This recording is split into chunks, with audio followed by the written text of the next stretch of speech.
Donc, Monsieur Laurent Binet, qui est né en 72, donc il a fait des études de sémiologie, autant que j'ai pu comprendre. Non, pas exactement. Non, bon, écoutez, il donnera plus de précision. Voilà. Donc, en 2000, il a sorti Force et faiblesse de nos muqueuses.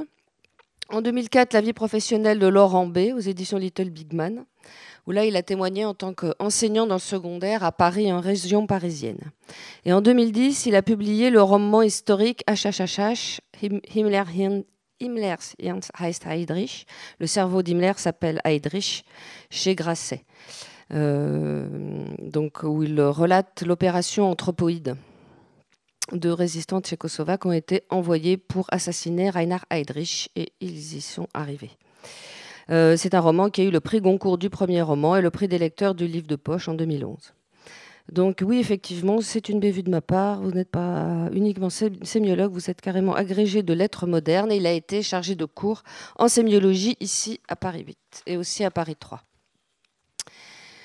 Donc, Monsieur Laurent Binet, vous avez vécu en Slovaquie. Vous êtes aussi musicien au sein du groupe Stalingrad. Vous avez chroniqué la campagne présidentielle de François Hollande.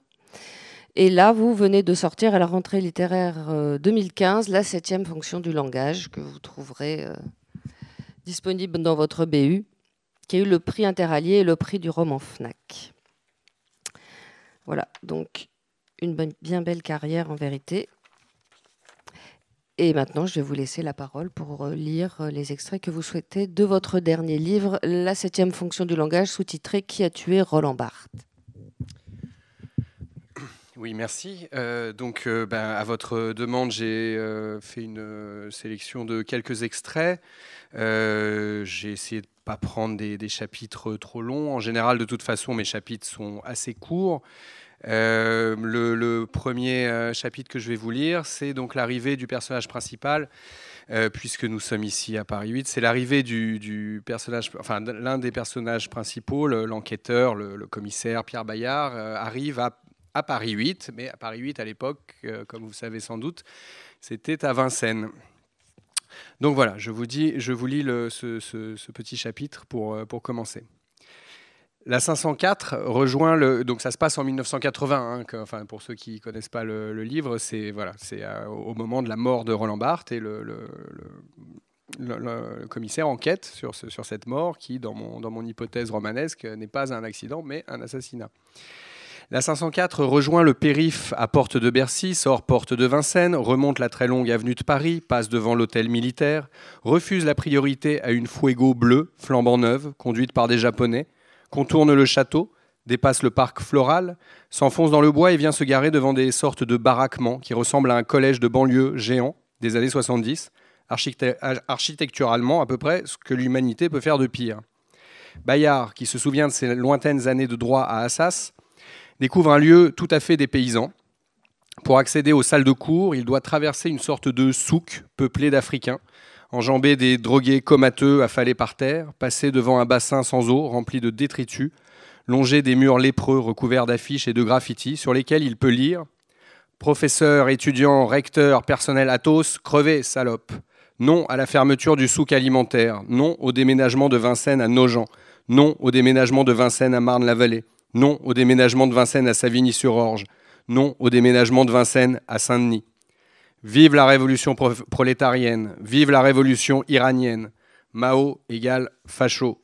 Trotskiste égale stalinien. Lacan égale flic. Badiou égale nazi. Althusser égale assassin. Deleuze égale baise ta mère. Sixou égale baise-moi. Foucault égale pute de Khomeini. Barthes égale social traître pro-chinois. Caliclès égale SS. Il est interdit d'interdire d'interdire. Union de la gauche égale dans ton cul. Viens chez moi, on va lire le Capital. Signé Balibar. Des étudiants puant la marijuana l'accostent avec agressivité en lui fourguant des tonnes de tracts. Camarade, tu sais ce qui se passe au Chili, au Salvador? Tu te sens concerné par l'Argentine et le Mozambique? Tu t'en fous du Mozambique? Tu sais où c'est? Tu veux que je te parle du Timor? Sinon, on fait une collecte pour l'alphabétisation au Nicaragua. Tu me payes un café? Là, il se sent moins dépaysé. Quand il avait sa carte à Jeune Nation, il en a pété de ces petites gueules de gauchistes crasseux. Il jette les tracts dans le bassin sans eau qui sert de poubelle. Bayard atterrit, sans trop savoir comment, à l'UFR de culture et communication. Il parcourt la liste des UV, unités de valeur, qui sont affichées dans le couloir sur un tableau en liège et finit par trouver à peu près ce qu'il était venu chercher, sémiologie de l'image. Un numéro de salle, un horaire hebdomadaire et un nom de prof, un certain Simon Herzog. Voilà pour le premier extrait. Alors le deuxième extrait concerne Althusser, le philosophe marxiste, dont vous vous souvenez peut-être. Et vous vous souvenez peut-être du drame et du fait divers qui a traversé sa vie. Bref. Donc, Althusser panique. Il a beau chercher dans tous ses papiers, il ne retrouve pas le précieux document qu'on lui avait confié et qu'il avait caché dans une enveloppe publicitaire posée bien en évidence sur son bureau. À bout de nerfs, parce que sans avoir pris connaissance du document, il sait qu'il est de la plus haute importance qu'il le rende aux gens qui le lui ont confié et que sa responsabilité est engagée. Il fouille dans sa corbeille à papier, retourne ses tiroirs, vide les étagères de ses livres qu'il secoue un par un et jette sur le plancher avec rage. Il se sent envahi d'une sombre colère contre lui-même, mêlé d'un soupçon embryonnaire lorsqu'il décide d'appeler. « Hélène, Hélène !» Hélène accourt, inquiète. Est-ce que par hasard elle aurait une enveloppe ouverte, publicitaire, une banque ou une pizzeria, il ne sait plus. Hélène, naturelle. Ah oui, je m'en souviens, une pub, je l'ai jetée. Le temps s'arrête pour Althusser. Il ne lui demande pas de répéter à quoi bon, il a très bien entendu. Un espoir tout de même. La poubelle, vidée hier soir, les éboueurs l'ont enlevée ce matin. Une longue plainte mugit dans le fort intérieur du philosophe tandis qu'il bande ses muscles. Il regarde sa femme, la vieille Hélène, qui a tant supporté de lui depuis tant d'années. Et il sait qu'il l'aime, qu'il l'admire, il a pitié d'elle, il s'en veut. Il sait ce qu'il lui a fait endurer avec ses caprices, ses infidélités, son comportement immature, son besoin enfantin de faire avaliser par sa femme le choix de ses maîtresses et ses crises maniaco-dépressives, hypomanie, disent-ils.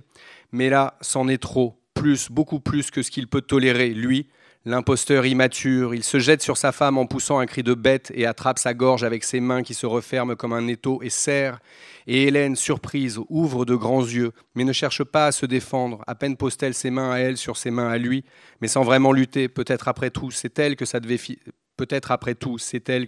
finir comme ça, ou bien souhaitait-elle en finir d'une façon ou d'une autre, et celle-ci en vaut bien une autre. Ou encore Althusser est-il trop rapide, trop violent, trop possédé par une violence de bête? Peut-être souhaitait-elle vivre et se remémore à cet instant une ou deux phrases d'Althusser, cet homme qu'elle a aimé. On n'abandonne pas un concept comme un chien, peut-être, mais Althusser étrangle sa femme comme un chien, sauf que le chien, c'est lui, féroce, égoïste, irresponsable et maniaque. Quand il relâche la pression, elle est morte. Un bout de langue, un pauvre petit bout de langue, dira-t-il, sort de sa bouche, et ses yeux exorbités fixent son assassin ou le plafond ou le vide de l'existence. Althusser a tué sa femme, mais le procès n'aura pas lieu, car il sera jugé en état de démence au moment des faits. Oui, il était en colère, mais aussi pourquoi n'avoir rien dit à sa femme? Si Althusser est victime de lui-même, c'est de n'avoir pas désobéi à ceux qui lui avaient demandé de garder le silence. Il fallait parler, imbécile, au moins à ta femme. Le mensonge est une chose trop précieuse pour être si mal employée. Il fallait lui dire, au moins, ne touche pas à cette enveloppe, elle est d'une très grande valeur, elle contient un document de première importance que X ou Y. Là, il pouvait mentir, m'a confié. Au lieu de ça, Hélène est morte. Althusser, jugé fou, obtiendra un non-lieu.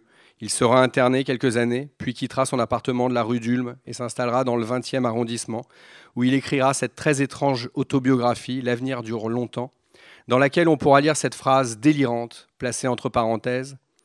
Mao m'avait même accordé une entrevue, mais pour des raisons de politique française, je fis la sottise, la plus grande de ma vie, c'est moi qui souligne, de ne pas m'y rendre. Et donc, l'extrait suivant que je vais vous lire est un extrait qui met en scène Solers et son épouse, Julia Kristeva. Donc, en gros, pour résumer, tout le monde court après cette mystérieuse 7e fonction du langage, ce document secret, inédit de Roman Jakobson, le linguiste. Et voilà, donc l'enquête se passe dans l'entourage de Roland Barthes et donc concerne tous ces gens, ces intellectuels, ces écrivains, ces philosophes qu'on a appelés les philosophes de la French Theory. Et là, donc, c'est un passage avec Solers et Kristeva puisque, enfin, depuis que le livre est sorti, on m'a beaucoup parlé de Solers, et j'ai moi-même, enfin, j'ai entendu parler, enfin, bref. Je vous lis l'extrait. Mais non, mon chéri, tu ne peux pas venir avec moi. C'est un colloque réservé aux universitaires et tu détestes qu'on t'appelle Monsieur Kristeva. Le sourire de Solers dissimule mal la blessure narcissique dont il est à craindre qu'elle ne se referme jamais. Imagine-t-on Montaigne, Pascal, Voltaire passant une thèse ? Pourquoi ces nuls d'Américains s'obstinent-ils encore à l'ignorer, lui, géant parmi les géants, qu'on lira, qu'on relira en 2043 ?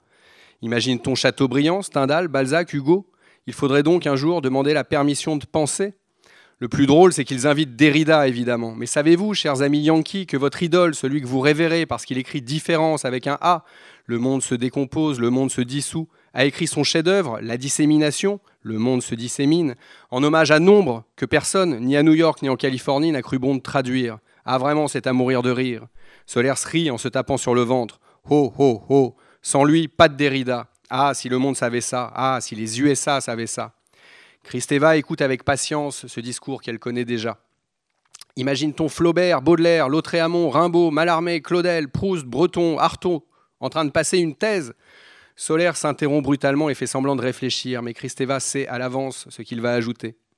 Il y en a bien une de Céline, mais c'est une thèse de médecine d'ailleurs, littérairement superbe.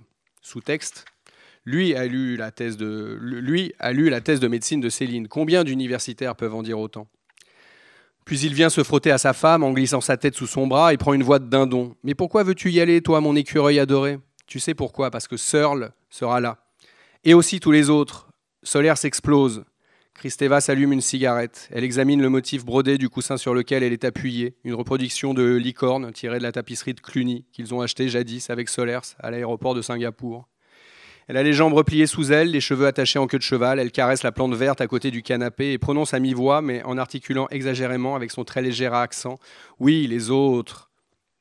Pour endiguer sa nervosité, Solers se récite son petit rosaire personnel. Foucault, trop énervé, jaloux, véhément. Deleuze, trop grinçant. Althusser, trop malade. Haha. Derrida, trop dissimulé dans ses enveloppements successifs. Haha. Déteste Lacan, ne voit pas d'inconvénient à ce que les communistes assurent la sécurité à Vincennes. Vincennes, endroit pour surveiller les enragés. La vérité, Kristeva la connaît, c'est que Solers a peur de ne pas finir dans la Pléiade. Pour l'heure, le génie incompris s'évertue à vilipender les Américains avec leur gay and lesbian studies, leur féminisme totalitaire, leur fascination pour la déconstruction ou pour l'objet petit a, alors qu'il est clair que le nom de Molière leur est parfaitement inconnu. Et leurs femmes. Les Américaines, infréquentables pour la plupart, argent, plainte, roman familial, infection pseudo-psy. Heureusement, à New York, il y a les latinos et les chinoises, et quand même pas mal d'européennes. Mais à Cornell, peu, poids, comme dirait Shakespeare. Kristeva boit un thé au jasmin en feuilletant une revue de psychanalyse en anglais. Solers tourne autour de la grande table du salon, furibond, les épaules rentrées comme un taureau. Foucault, Foucault, ils n'ont que ça en tête. Puis se relève soudain, comme un sprinter ayant cassé le buste après la ligne d'arrivée. Et diable, que m'importe, je connais la musique. Il faudrait voyager, faire des conférences, parler l'anglo-américain du colonisé, participer à des colloques barbants, être ensemble, délayer le propos, avoir l'air humain. Kristeva, posant sa tasse, lui parle avec douceur. « Tu auras ta revanche, mon chéri. » Solers, fiévreux, se met à parler de lui à la deuxième personne en se tâtant le poignet. Vous avez une facilité d'élocution, elle est flagrante, agaçante. On vous préférerait bégayant, mais tant pis. Kristeva le prend par la main. Solers lui sourit et dit « On a parfois besoin d'encouragement. » Kristeva sourit et lui répond « Viens, on va lire du Joseph de Maistre. » Alors, l'extrait suivant concerne donc l'autre milieu dans lequel l'enquête se déroule, puisque le jour où Barthes s'est fait renverser par une camionnette, il sortait d'un déjeuner avec Mitterrand. Donc il y a l'enquête dans le milieu des intellectuels de l'époque et aussi dans le milieu des politiques. Serge Moati est en train de s'empiffrer de tranches de savane quand Mitterrand arrive. Fabius le reçoit en chaussons dans son hôtel particulier du Panthéon. Lang, Badinter, Attali, Debré attendent sagement en buvant un café. Mitterrand jette son écharpe à Fabius en grondant. « Votre copain Mauroy, là, je vais le laminer !» Sa méchante humeur ne fait aucun doute et les jeunes conjurés comprennent que la séance de travail va être pénible. Mitterrand montre les crocs. « Rocard, Rocard !» Personne ne moufte. Ils ont raté Metz et du coup, ils voudraient me présenter à toute force à la présidentielle pour se débarrasser de moi. Ces jeunes lieutenants soupirent. Moati mâche son savane au ralenti.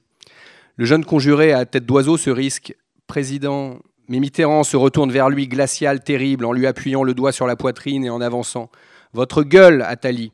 Et Attali recule jusqu'au mur pendant que le candidat putatif continue. Ils veulent tous que j'échoue, mais je peux facilement déjouer leur tactique. Il suffit de ne pas me présenter. Haha. Laissez cet idiot de Rocard aller se faire fesser par cet imbécile de Giscard. Rocard, Giscard, ce sera la guerre des connards. Grandiose, sublime. La deuxième gauche, foutaise, Debré, foutaise à la française. Robert, prenez un stylo, je vais vous dicter un communiqué. J'abdique, je passe mon tour. Haha, le bon tour. Il gronde. Échouer, qu'est-ce que ça veut dire, échouer ? Personne n'ose répondre, même pas Fabius, qui sait occasionnellement tenir tête au patron, mais qui ne poussera pas l'audace jusqu'à s'engager sur un sujet aussi glissant. Et d'ailleurs, la question était purement rhétorique. Mitterrand doit enregistrer sa profession de foi, il a préparé son petit laïus, c'est plat, c'est convenu, c'est nul. Il parle d'immobilisme et d'eau qui dort, pas de passion, pas de message, pas de souffle, seulement des formules empoulées et creuses. Transpire à l'image la colère froide de l'éternel perdant. L'enregistrement s'achève dans un silence lugubre. Fabius agite nerveusement ses orteils dans ses chaussons. Moati mâche son savane comme si c'était du ciment. Debré et Badinter échangent un regard inexpressif. Attali regarde par la fenêtre une pervenche verbaliser la R5 de Moati. Même Jack Lang semble perplexe. Mitterrand serre les dents. Il porte le masque qu'il a porté toute sa vie, muré dans cette morgue à laquelle il recourt toujours pour dissimuler la colère qui lui dévore les entrailles. Il se lève, va chercher son écharpe et part sans dire au revoir à personne. Le silence se prolonge encore de longues minutes. Moati blême. Bon bref, Séguéla est notre seul espoir. Lang, derrière lui, marmonne. Non, il en reste un autre. Et donc alors... Alors l'extrait suivant, on change de décor, on se retrouve à Venise et nos deux enquêteurs donc, ont suivi la trace de cette 7e fonction du langage. Et voilà, non, je vous lis, ça devrait être... Ah oui, si, non, je vous préviens quand même, il y a Umberto Eco qui parle, alors je vais pas trop essayer d'imiter l'accent italien, mais enfin voilà, c'est lui. Ma si, c'est un peu approximatif, vero. Simon et Bayard viennent de croiser Umberto Eco sur la place Saint-Marc. Décidément, on dirait que tout le monde s'est donné rendez-vous à Venise. La paranoïa de Simon, qui interprète désormais tout ce qui ressemble à une coïncidence comme le signe que sa vie entière pourrait bien être qu'une fiction romanesque, brouille ses facultés d'analyse et l'empêche de s'interroger sur les raisons possibles et vraisemblables de la présence d'écho ici et maintenant. Sur la lagune, diverses embarcations dépareillées manœuvrent dans un joyeux désordre, fait de coques qui s'entrechoquent, de canonnades et de clameurs de figurants. C'est une reconstitution de la bataille de Lépante. Eco doit crier pour couvrir le bruit de la canonnade et les vivas de la foule. Le Carnaval, pour sa 2e édition depuis sa renaissance l'an passé, a voulu, entre autres spectacles chamarrés, s'offrir une reconstitution historique. La Sainte Ligue, emmenée par la flotte vénitienne aux côtés de l'invincible Armada et des armées du pape, affronte les Turcs de Sélim II, dit l'ivrogne, fils de Soliman le Magnifique. Vous voyez ce gros vaisseau ? C'est une réplique du Buncitoro, le navire à bord duquel le Doge, chaque année, le jour de l'Ascension, célébrait le Sposalizio del Mare, le mariage avec la mer, en jetant un anneau d'or dans l'Adriatique. C'était un vaisseau d'apparat qui n'était pas du tout fait pour la guerre. On le sortait pour les cérémonies officielles, mais il n'a jamais quitté la lagune. Et il n'a rien à faire là, puisque nous sommes censés être dans le golfe de Lépante ce 7 octobre 1571. Simon n'écoute pas vraiment. Il s'avance vers le quai, fasciné par ce ballet de galères contrefaites et de barques maquillées. Mais quand il va passer entre les deux colonnes qui sont comme les montants d'une porte invisible, Eco l'arrête. Aspetta. Les Vénitiens ne passent jamais entre les colonnes, dit San Marco. Ils disent que ça porte malheur, car c'est là que la République exécutait ses condamnés à mort, puis qu'elle pendait les cadavres par les pieds. Au sommet des colonnes, Simon aperçoit le lion ailé de Venise et Saint Théodore, terrassant un crocodile. Il marmonne « Je ne suis pas vénitien », franchit le seuil invisible et s'avance jusqu'au bord de l'eau.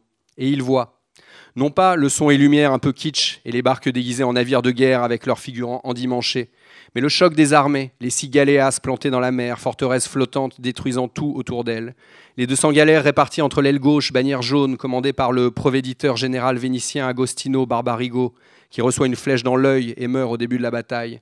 La droite, bannière verte, tenue par le timoré génois Gian Andrea Doria, subjugué par les manœuvres agiles de l'insaisissable Ulge Ali, Ali le converti, Ali le borgne, Ali le renégat, calabré de naissance et baie d'Alger. Au centre, bannière bleue, le haut commandement Don Juan d'Autriche pour l'Espagne, avec Colonna commandant des galères du pape, et Sebastiano Venier, 75 ans, barbe blanche, sévère, futur doge de Venise, à qui Juan n'adresse plus un mot, plus un regard depuis l'incident du capitaine espagnol. À l'arrière-garde, au cas où les choses tourneraient mal, le marquis de Santa Cruz, bannière blanche. En face, la flotte turque commandée par Ali Moezin, Capoudane Pacha avec ses janissaires et ses corsaires. Et à bord de la galère, la Marquesa, malade et fiévreux, l'enseigne Miguel de Cervantes, à qui on enjoint de rester couché dans la soute, mais qui veut se battre, et qui supplie son capitaine, car que dira-t-on de lui si jamais il ne participe pas à la plus grande bataille navale de tous les temps? Alors on consent, et quand les galères s'éperonnent et s'entrechoquent, quand les hommes se fusillent à bout portant à l'arquebuse et partent à l'abordage, il se bat comme un chien, et dans la furie des flots et dans la tempête de la guerre, hache des Turcs comme des thons, mais il reçoit des coups d'arquebuse à la poitrine et à la main gauche. Pourtant, il se bat encore. Bientôt, la victoire des chrétiens ne fait plus aucun doute. La tête du Capoudane Pacha est plantée au bout du mât du vaisseau amiral. Mais lui, Miguel de Cervantes, valeureux enseigne sous les ordres de son capitaine Diego de Urbino, a perdu l'usage de sa main gauche dans la bataille, ou peut-être les chirurgiens ont-ils salopé le travail. Toujours est-il que, désormais, on l'appellera le manchot de l'épante, et certains se moqueront de son handicap, mais lui, vexé, blessé au corps et à l'âme, fera cette mise au point dans sa préface du 2e tome de Don Quichotte.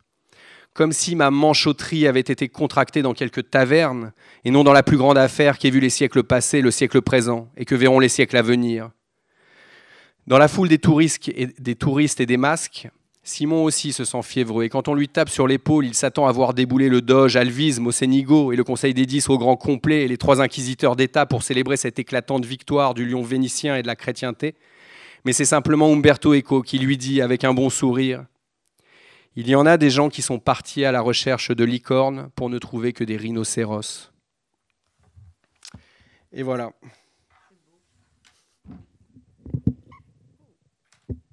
Eh ben, merci beaucoup. Mais Cervantes, il était à cette... Ben non, c'est pas cette... Quand est-ce qu'il a été fait prisonnier par les Turcs? Parce qu'il a passé pas mal de temps dans...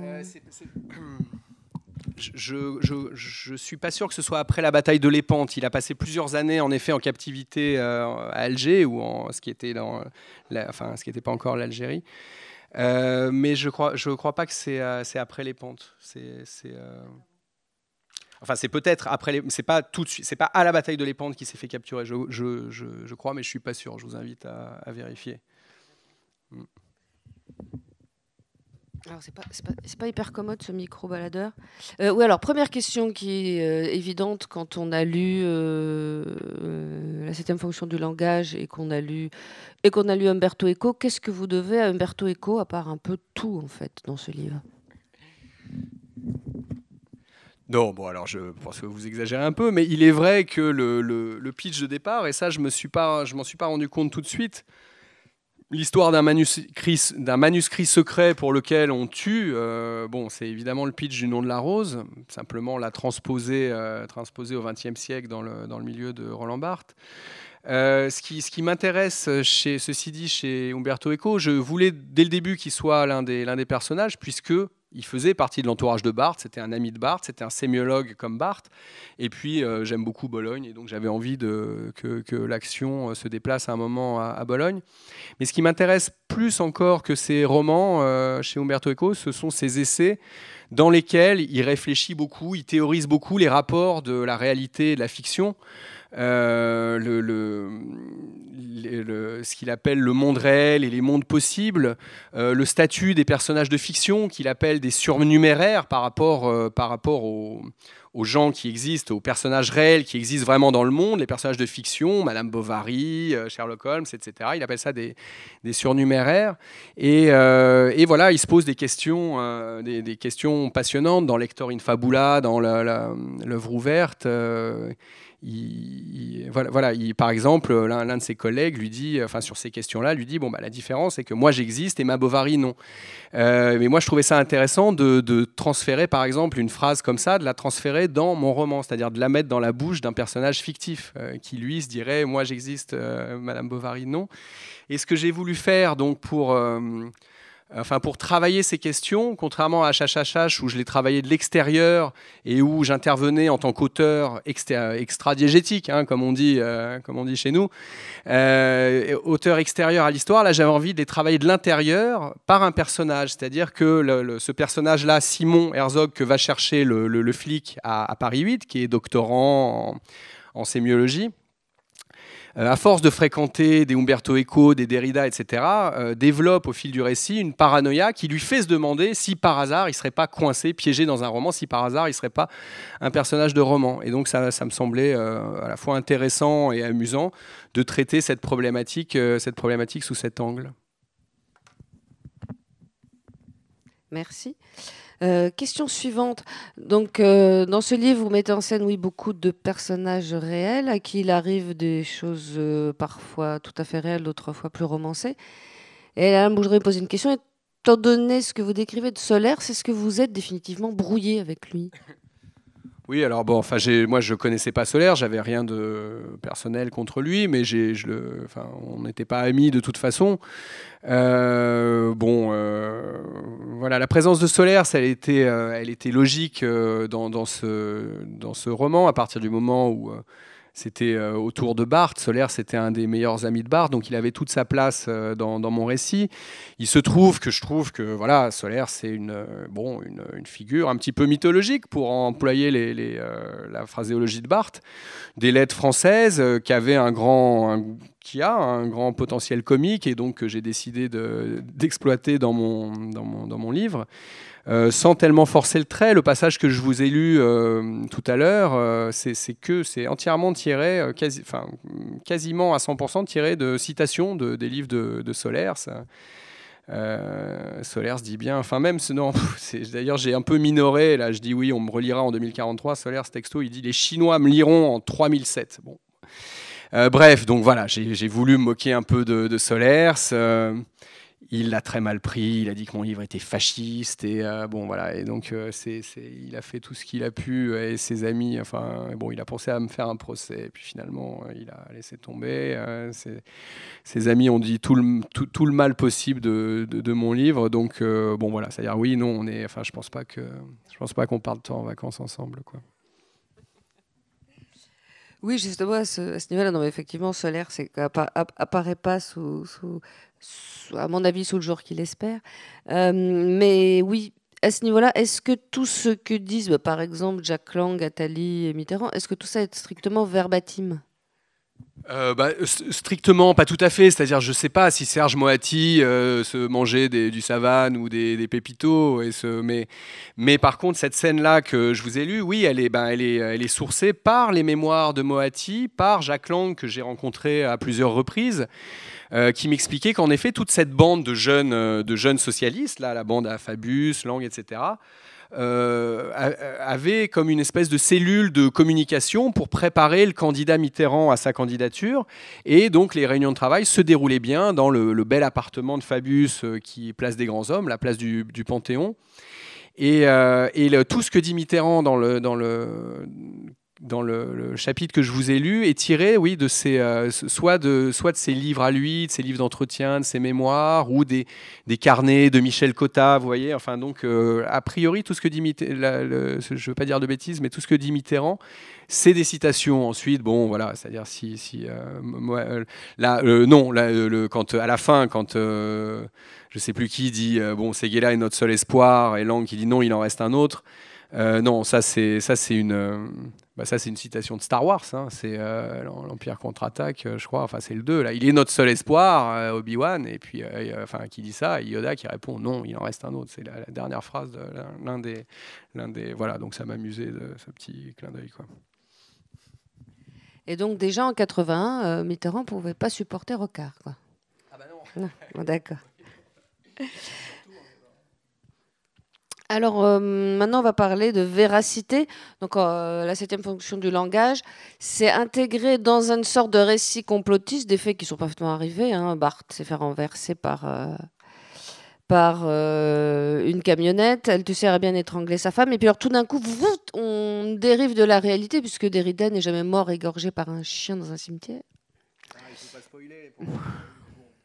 Non, mais il y a des trucs pires après, je vous rassure. Donc, à quel moment est-ce que vous avez décidé de passer dans un monde parallèle ?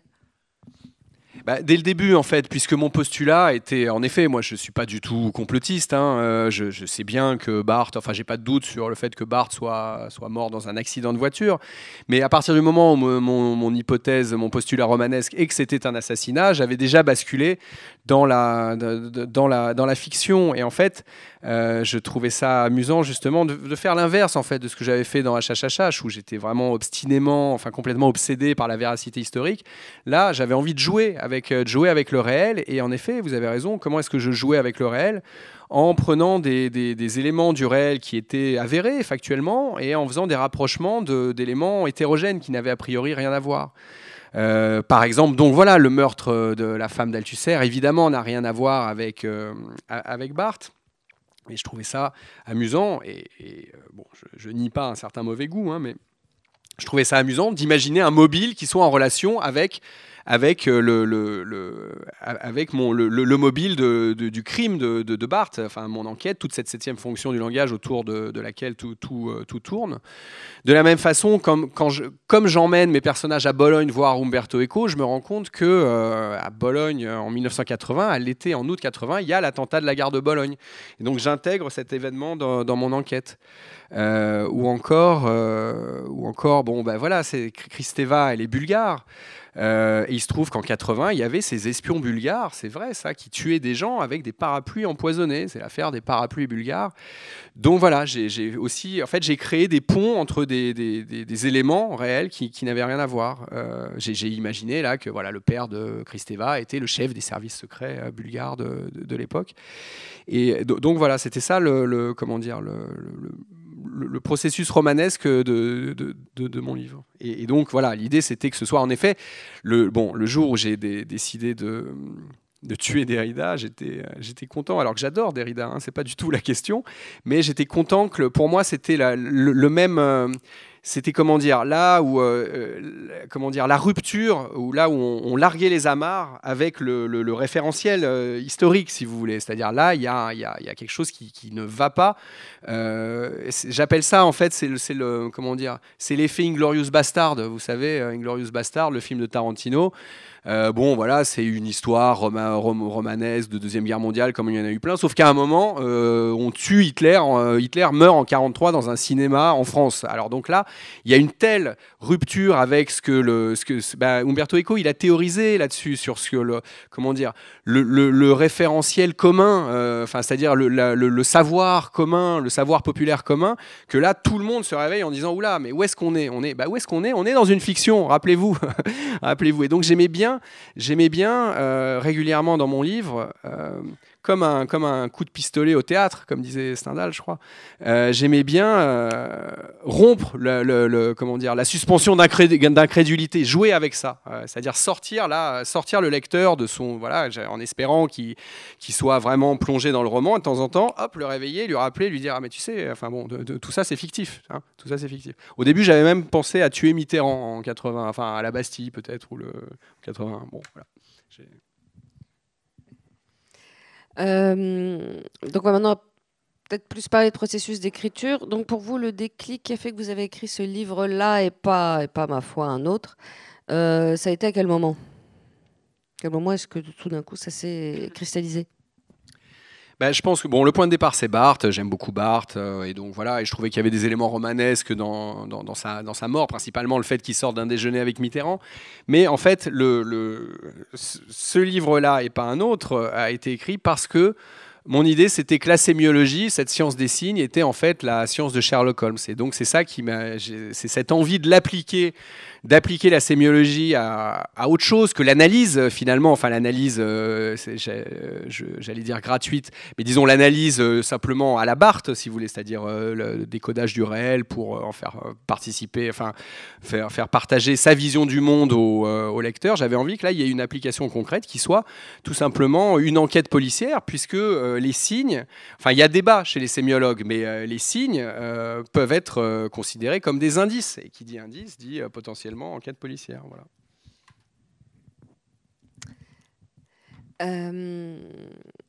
Alors maintenant, on va élargir, on va parler de l'écriture en général. À quel moment et pourquoi est-ce que vous avez dit que vous deviendriez écrivain? Est-ce que vous étiez plein de mots, ou est-ce que vous avez décidé ça à 4 ans?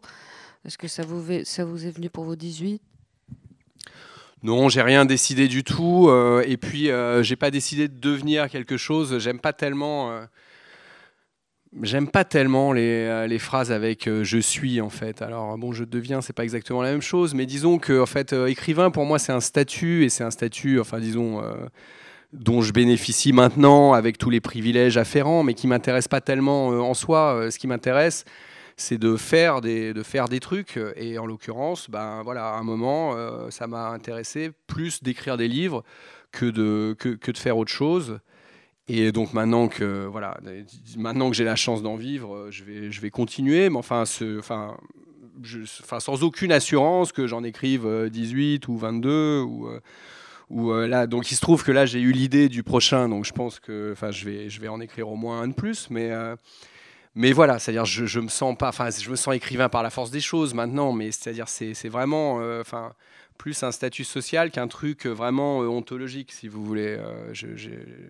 Mon activité principale, c'est d'écrire des livres. Alors ensuite, bon, bah, je sais pas, c'est-à-dire enfin, comme tous ceux qui écrivent des livres, je pense que bah, j'ai commencé par la lecture et je pense que la grande passion de ma vie aura été la lecture en fait. C'est à partir du moment où je sais lire, j'aime lire, je lis. Et comme j'ai un esprit mimétique, si je lis, j'ai envie d'écrire. Bon, voilà, quand j'étais petit, je voyais Roland Garros à la télé, bah, j'avais envie de jouer au tennis, je me suis mis au tennis. Et j'ai pas, voilà, c'est-à-dire ça aurait pu tourner autrement. J'ai pas fait carrière dans le tennis, mais j'ai fait carrière dans les lettres finalement. Voilà. D'accord, donc c'est pas quelque chose qui vous gratouille en fait. Est-ce que vous avez des rituels ou est-ce que vous avez une grande facilité à écrire en toute occasion? Non, ni l'un ni l'autre. Je suis pas très discipliné. Enfin, je mets beaucoup de temps à écrire mes romans parce que je fais beaucoup de recherches et puis parce que j'essaie de les soigner, mais aussi peut-être parce que je suis pas, enfin voilà, je suis pas un graphomane. Je me discipline, je me dis pas que je vais écrire. J'ai pas d'habitude de lecture. J'écris pas de 9 à 11 ou de voilà. Non, j'écris quand j'écris quand j'ai quelque chose à dire en fait. Enfin, c'est-à-dire quand j'ai une idée ou quand j'y pense tout le temps en fait. Là, je pense, enfin voilà, là, je pense en même temps un peu à mon prochain livre, mais donc j'y pense tout le temps, je me documente, et puis de temps en temps, il y a une accroche, et puis de temps en temps, il y a une phrase qui me tourne dans la tête, et puis au bout d'un moment, je me mets, voilà, je me dis bon bah je vais la noter pour pas l'oublier en général, et puis une fois que je l'ai écrite, une fois que j'ai enfin ouvert mon ordi, j'ai écrit la phrase, et puis je me dis bon maintenant que je suis là, je continue, et en fait 2 heures après, bah, j'ai écrit 2 pages, mais il y a pas vraiment de règles. Est-ce que j'écris facilement? Bah non, oui. C'est-à-dire, enfin, la question se pose pas d'une certaine manière, pas particulièrement, mais je me force pas en fait. Je me dis jamais, bon là, il faut vraiment que je passe 2 pages. Et du coup, j'ai pas de problème de la page blanche. Ça m'est arrivé de rester 3 mois sans écrire, et sans que ça me stresse particulièrement. Je continue à penser à mes trucs, je lisais, je me documentais. Comme j'ai une grosse, enfin manifestement, enfin dans le prochain ce sera pareil. Dans mes livres, il y a un gros travail de documentation. De toute façon, je me retrouve jamais là à tourner en rond parce que j'ai toujours des trucs à lire, j'ai toujours soif d'en apprendre plus sur voilà, bon, Foucault, sur Derrida, etc., ou sur la Deuxième Guerre mondiale. Donc, donc voilà, je suis assez détendu vis-à-vis de ça. Et je crois qu'il n'y a pas de, c'est comme des, enfin, je crois qu'il n'y a pas d'une recette meilleure que d'autres. Hein. Il y a des, enfin, c'est vraiment ça dépend des gens, quoi. Et maintenant, j'aimerais bien que vous nous disiez votre livre préféré du moment. Enfin bref, quel livre vous nous conseilleriez de lire qui soit sorti actuellement, qui soit pas de vous? Alors cette année, j'ai découvert un écrivain extraordinaire qui malheureusement est mort quasiment au moment où je l'ai découvert. C'est un écrivain uruguayen qui s'appelle Eduardo Galeano, qui est un écrivain absolument génial, extraordinaire, dont le livre le plus célèbre en français, je crois, est Les veines ouvertes de l'Amérique latine. C'est une espèce d'histoire et à la fois de manifeste politique contre l'exploitation qui a été faite de son continent. Mais c'est pas celui-là qui m'a le plus transporté. Celui qui m'a le plus transporté, c'est une espèce de recueil de 3 volumes en fait, qui s'appelle Mémoire du feu, Memoria del Fuego, qui est une immense histoire à la fois poétique, épique, politique de l'Amérique latine. qui court donc des précolombiens, hein, des Indiens, des Incas, etc., jusqu'à je crois que le livre a été écrit dans les années 70-80. Même non, peut-être un peu plus, enfin jusqu'à au moins Pinochet, quoi. Voilà, hein, en gros des Incas jusqu'à Pinochet, avec et constitué. Alors ça, j'aime bien ça parce que moi je fais pareil. C'est des petits chapitres très courts, beaucoup de chapitres très courts, et à chaque fois c'est une histoire, une anecdote. La fois où Pancho Villa a envahi les États-Unis, par exemple, un jour, où Pancho Villa a fait une incursion dans les États-Unis. Il est arrivé dans je crois, une ville qui s'appelle Columbus. Il a fait une razzia, il a tué la moitié de la ville et il est revenu au Mexique. Enfin, je veux pas, je sais pas s'il a tué tout le monde. Je veux pas manquer de respect à la mémoire de Pancho Villa. Mais enfin, ce type d'histoire, vous voyez, ou alors des histoires de serpents à plumes, de légendes chez les Incas ou les Aztèques, ou bien une autre fois où un village a décidé un village qui n'avait pas de nom a décidé de se donner un nom et s'est appelé Salvador Allende, ou enfin des tas d'histoires plus ou moins anecdotiques, toujours très poétiques, très belles, qui vraiment est dans un style qui m'a vraiment enchanté. Donc Eduardo Galeano, l'écrivain uruguayen. Je suis dans une période très latino-américaine. On se promène beaucoup donc dans votre livre, c'est une littérature très aérée, c'est-à-dire qu'on va à Bologne, à Venise, etc. L'essentiel, vous écrivez ça en marchant ou plutôt en potassant sur Bologne dans une bibliothèque? Non, bah alors les deux. Je lis beaucoup, mais tant qu'à faire, voilà, enfin, j'en profite aussi pour voyager. Enfin, vous avez vu que là, les lieux que j'ai choisis, c'est Bologne, les États-Unis, Venise, Naples. À chaque fois, il y a une justification, hein, quand même. Voilà, Venise parce que Solers, l'université de Cornell parce que c'est là qu'il y avait, sont passés beaucoup de philosophes de la French Theory, Bologne, Umberto Eco, etc., etc. Mais enfin, c'est pas des lieux déplaisants, donc c'était agréable d'aller me rendre sur place. Mais sur place, j'enquêtais vraiment à Bologne, par exemple. Je m'étais renseigné à Paris sur les lieux que fréquentait Umberto Eco à l'époque, et je suis allé dans les cafés que fréquentait Umberto Eco à Bologne. Et la scène de café avec Umberto Eco est nourrie d'anecdotes réelles que m'a rapporté l'un des serveurs qui était là encore 20 ans après, 30 ans après, qui était le fils du patron du café, et qui me raconte. Exactement. Voilà, quand tout le monde a dit Umberto Eco, il est très bien traité dans le livre, c'est le seul, etc. Non, c'est pas vrai. À un moment, il se fait pisser sur les godasses par un hippie énervé, et c'est une anecdote réelle que m'a rapporté le garçon de café. Aussi, qui choisissait du mauvais vin blanc. Bon, bref. Voilà, donc non, je suis allé enquêter. Venise, pareil, hein, sur les lieux. Cornell, j'avais des attaches là-bas. Mon ami à l'époque faisait son PhD, sa thèse à Cornell, et donc c'est vrai que là-bas, c'était extraordinaire parce qu'on ne pouvait pas rencontrer un prof qui n'avait pas connu personnellement Foucault et Barthes, et qui avait une anecdote en général très drôle à raconter. Bon, moi ça me fait rire ensuite, mais Foucault qui se masturbe la porte ouverte en regardant sur un poster de Mick Jagger, c'est un prof de Cornell qui m'a raconté ça.